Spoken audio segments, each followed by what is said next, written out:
Le plan national de développement élaboré par le gouvernement ivoirien est basé sur l'hypothèse d'une croissance forte tirée par un accroissement substantiel des investissements.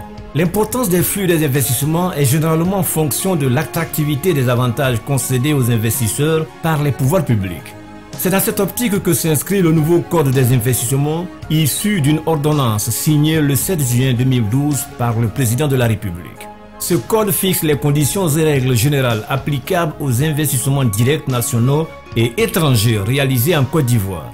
Il vise aussi à encourager les créateurs et le développement des activités orientées vers des secteurs bien ciblés. Le CPC est l'organisme national chargé de la promotion des investissements au sens de cette ordonnance. Son directeur général, M. Essis Esmel Emmanuel, donne des indications sur ce code. Le code d'investissement de 1995 qui a été revu en 2012, effectivement, est au cœur de la stratégie du gouvernement de pouvoir accélérer la croissance à travers une forte implication du secteur privé. Quels sont les grands changements qui sont intervenus lors de ce nouveau code d'investissement? Je pourrais le résumer en 4 axes. La première catégorie, c'est l'extension du champ d'application du code. La deuxième catégorie de changement est liée au fait que le seuil d'éligibilité a été revu à la baisse. La troisième catégorie porte sur l'obligation sociétale qui est faite aux entreprises qui bénéficient du code d'investissement par rapport aux milieux dans lesquels ils exercent. La quatrième et la dernière concerne donc l'extension des zones éligibles. Aujourd'hui, le code donne l'importance au développement rural. Donc plus vous installez à l'intérieur du pays, plus le bénéfice du code est profitable pour l'entreprise. En attendant de faire le suivi et évaluation qui va nous permettre de voir les impacts socio-économiques sur la population, on peut se satisfaire du fait que ce code, pour la première fois depuis l'existence de ce code en Côte d'Ivoire, mobilise déjà à fin octobre plus de 450 milliards de francs CFA en investissement privé direct, avec une projection de 500 milliards à fin décembre 2013, 700 milliards en 2014 et 1000 milliards en 2015. Pour mieux remplir les missions qui lui sont dévolues par l'ordonnance portant code des investissements et le décret fixant ses modalités d'application, le CPC a mis en place le guichet unique de l'investissement. Cette structure regroupe plusieurs services de l'État intervenant dans le processus de délivrance de différents agréments, notamment la Direction générale des impôts. Son directeur général, M. Abidjan Pascal, précise les contours de la collaboration de ces services au sein de cette instance. Ce code est concocté par le ministère de l'Industrie et des Mines maintenant. Et nous, Direction générale des impôts, nous avons pour rôle de tirer les conséquences fiscales de ce code-là. Alors, pour parvenir à cet objectif, nous travaillons en collaboration avec le CPC.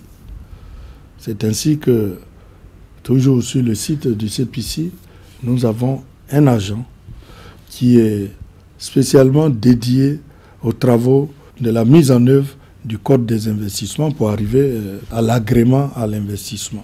Donc c'est notre collaborateur là-bas pour les questions fiscales qui étudie le dossier et qui, par rapport aux dispositions du Code, pour savoir est-ce que ce dossier qui nous est soumis peut bénéficier de l'agrément à l'investissement. Donc c'est un agent qui est spécialement dédié à l'étude de ce dossier en collaboration avec le CPC.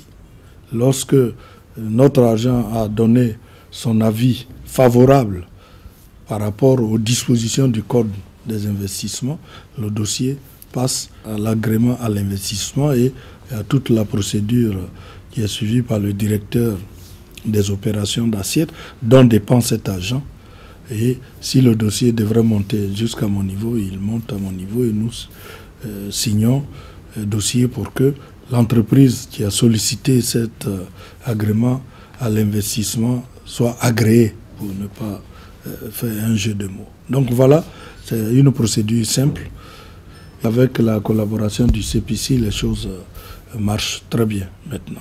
En vue de renforcer la compétitivité des entreprises installées en Côte d'Ivoire, le Code a prévu, au titre des mesures d'incitation, 2 régimes que présente M. Herman Guetta, chef de service agrément. D'abord, le régime de la déclaration d'investissement.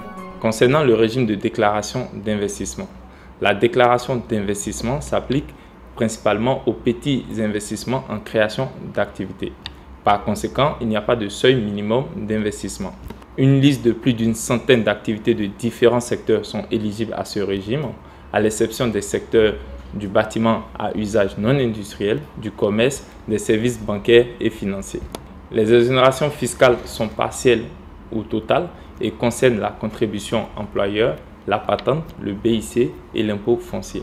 Relatif à ce chapitre du régime de la déclaration, 21 entreprises ont au cours de cette année bénéficié de ce régime pour un montant d'investissement projeté de 1,4 milliard de francs CFA.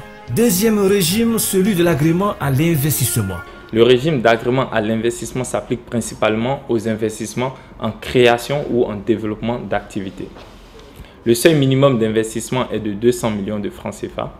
Toutes les activités des différents secteurs sont éligibles à ce régime, à l'exception des bâtiments à usage non industriel, du commerce, des services bancaires et financiers. Le régime d'agrément à l'investissement octroie des exonérations durant la phase d'investissement. Il s'agit d'exonérations partielles des droits de douane sur les biens et équipements importés concourant à la réalisation du projet et d'une exonération totale de la TVA sur tous les biens et équipements qui concourent à la réalisation également du projet. Les exonérations fiscales sont également partielles ou totales et concernent la contribution employeur, la patente, le BIC et l'impôt foncier. Comme bilan, 82 entreprises ont bénéficié de ce régime pour un montant d'investissement projeté de 400 milliards de francs CFA. Le Code des investissements accorde un traitement spécifique aux PME. Il porte sur la durée d'exonération fiscale qui est rallongée et le seuil minimum d'investissement qui au contraire baisse, passant de 200 millions à 70 millions de francs CFA. Les PME bénéficient aussi d'exonération des droits d'enregistrement et de tarifs préférentiels au niveau de l'électricité et de l'eau. Le bilan affiché est le suivant. Pour 2013, 44 PME ont déjà bénéficié du code d'investissement pour un montant d'investissement projeté de 13 milliards de francs CFA. De nombreux opérateurs ont tiré parti des ressources offertes par les dispositions de ce code des investissements pour créer leurs entreprises. Leurs témoignages rendent justice de la pertinence des choix opérés par le gouvernement. 3 opérateurs économiques dont les entreprises ont bénéficié du code des investissements livrent leurs sentiments. Monsieur Karim Safa, dont la structure a pour objet la transformation de café moulu. Nous avons pu bénéficier d'énormes avantages d'un point de vue douanier, d'un point de vue fiscal. Je dois avouer que tous ces avantages-là, moi personnellement, m'ont incité à faire un meilleur investissement, à faire quelque chose de très professionnel. Aujourd'hui, grâce au code des investissements du CPC, on a pu être aux normes européennes, c'est-à-dire que toutes mes machineries ont été importées d'Europe. Le deuxième aspect, la fiscalité.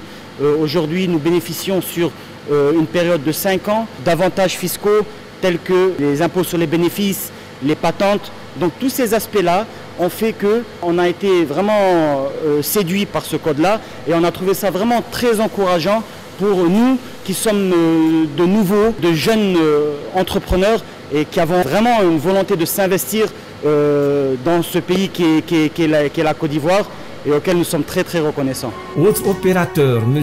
Roger Mbia Mandoudia. Son entreprise évolue dans l'agro-industrie avec la production de colle. Nous avons bénéficié de la déclaration d'investissement.